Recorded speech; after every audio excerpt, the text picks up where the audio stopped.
This area of the cemetery is right in the center pretty much.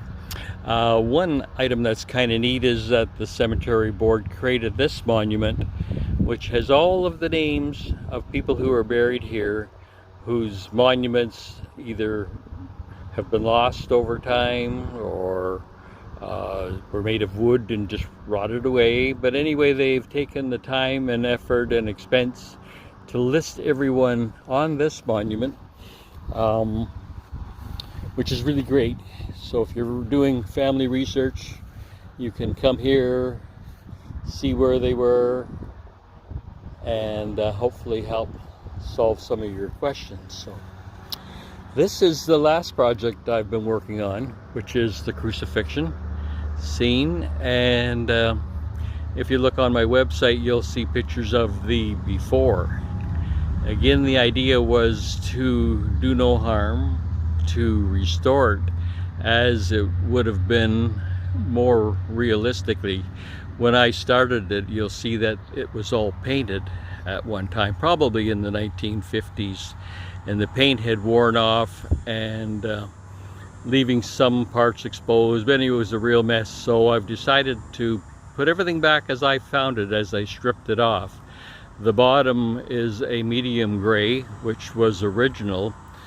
Now, the corpus was painted, but originally it was, like as you see it, stripped clean of any paint. But the crown of thorns had a color of green on it. The wounds, of course, were painted with the red for the blood. The hands, of course, with the nails, and the nails are bronze, which is the Roman metal for judgment.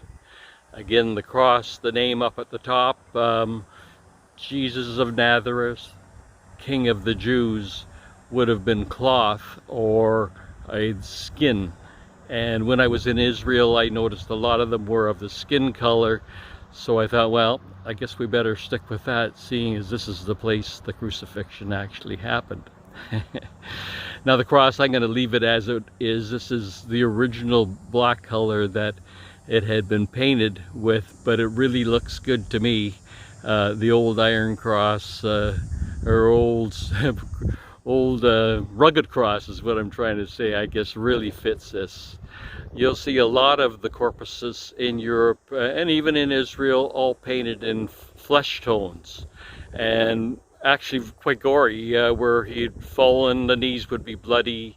Any place that's mentioned in the Stations of the Cross are easily visible on the corpus.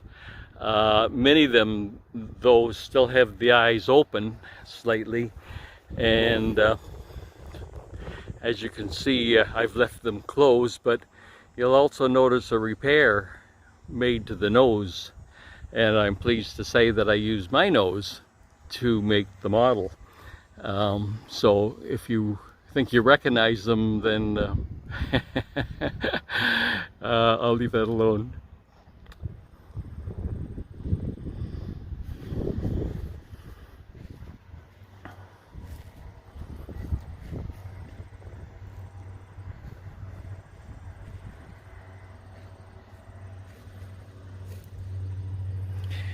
RS everywhere.